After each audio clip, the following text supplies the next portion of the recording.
Halo semuanya, sekarang kami dari kelompok 1 akan menjelaskan mengenai tiap tahapan mulai dari penggunaan hingga pada pelepasan alat pelindung diri atau APD, di mana yang pertama-tama diperlukan untuk mempersiapkan setiap alat dan bahan yang dibutuhkan, mulai dari scrub, head cap, masker, goggles, sarung tangan untuk lapisan kedua, dan juga sarung tangan untuk lapisan yang pertama. Hazmat, cover shoes, sepatu boot, desinfeksi. Pertama-tama, kita perlu untuk mencuci tangan. Mencuci tangan difungsikan untuk membunuh mikroorganisme di tangan yang dapat menempel pada alat pelindung diri dan mencemari area kerja. Gunakan sabun dan air mengalir selama minimal 20 detik. Yang kedua, menggunakan scrub dan juga disertai dengan topi bedahnya.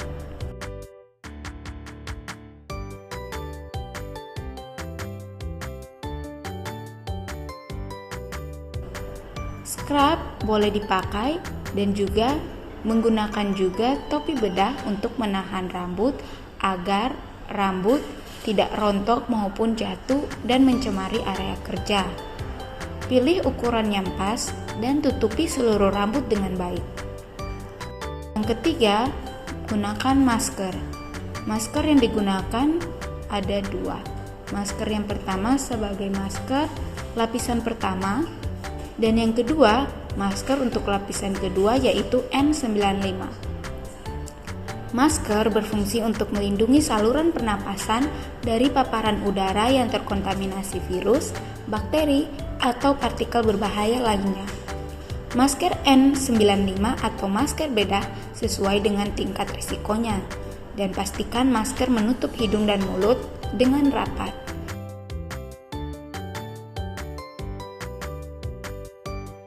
Yang keempat, goggles atau kacamata pelindung. Gunakan goggles untuk melindungi mata dari percikan cairan tubuh, darah, atau bahan kimia berbahaya lainnya. Pilih goggles yang pas dan rapat dengan wajah. Pastikan tidak ada celah yang memungkinkan kontaminasi masuk. Selanjutnya yang kelima, gunakan sarung tangan. Sarung tangan berfungsi untuk melindungi tangan dari kontak langsung dengan bahan terkontaminasi. Gunakan dua lapisan sarung tangan. Pertama, untuk lapisan pertama, yaitu sarung tangan lateks atau nitril. Setelah menggunakan sarung tangan lapisan pertama ini, gunakan hazmat atau pakaian pelindung diri. Hazmat berfungsi untuk melindungi tubuh dari paparan cairan tubuh, darah, atau bahan kimia berbahaya lainnya. Pilih hazmat yang sesuai dengan tingkat risiko dan jenis bahan berbahaya. Pastikan hazmat menutupi seluruh tubuh, termasuk lengan, kaki, dan bagian depan tubuh.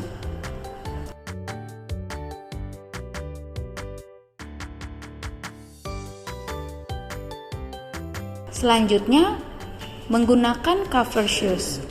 Cover shoes atau pelindung sepatu berfungsi untuk melindungi sepatu dari kontaminasi dan mencegah penyebaran kontaminan keluar area kerja. Gunakan cover shoes sekali pakai dan buang setelah dipakai.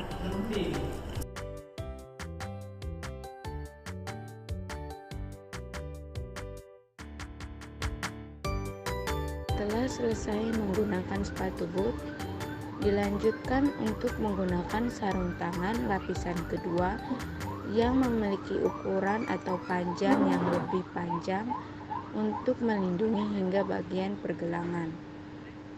Tarik bagian lengan sarung tangan sampai menutupi bagian lengan lagi.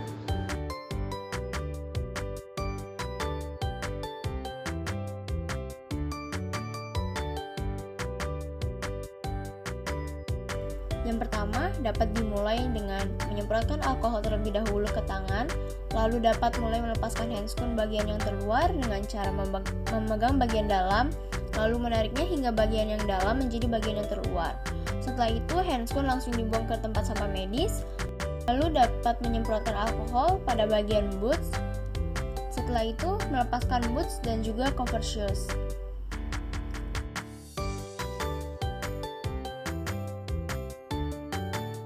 Lalu yang selanjutnya, menyemprotkan alkohol lagi ke tangan, lalu membuka resleting pada hazmat.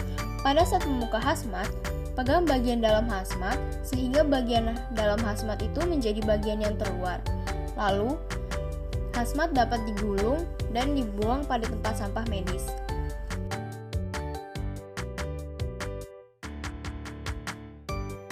Setelah itu, semprotkan lagi alkohol pada tangan, lalu dapat memulai melepaskan face shield dan juga menyemprotkan alkohol ke face shield.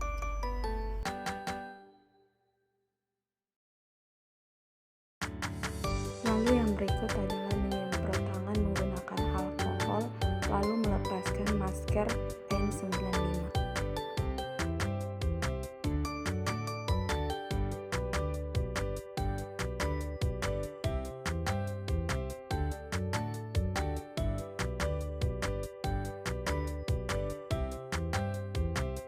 Lalu semprotkan alkohol ke tangan. Setelah itu dapat memulai untuk melepaskan hair cap. Untuk hair cap yang berwarna hijau dapat disemprot alkohol, sedangkan yang berwarna putih dapat langsung untuk dibuang ke tempat sampah medis.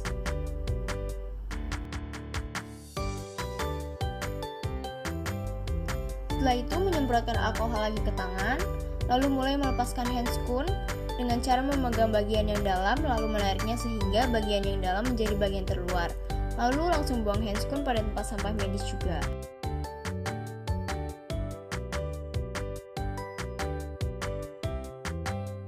Setelah itu mulai menyemprotkan alkohol ke tangan lagi, lalu melepaskan scrub dan juga menyemprotkan alkohol ke scrub yang tadi dipakai.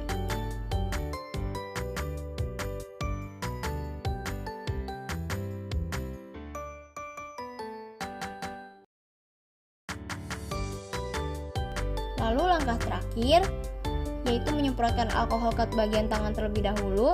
Setelah itu melepaskan masker, lalu dapat langsung dibuang ke tempat sampah medis. Setelah itu jangan lupa untuk mencuci tangan kembali atau menyemprotkan tangan dengan alkohol. Tetapi lebih baik dianjurkan untuk mencuci tangan kembali menggunakan sabun dan air mengalir.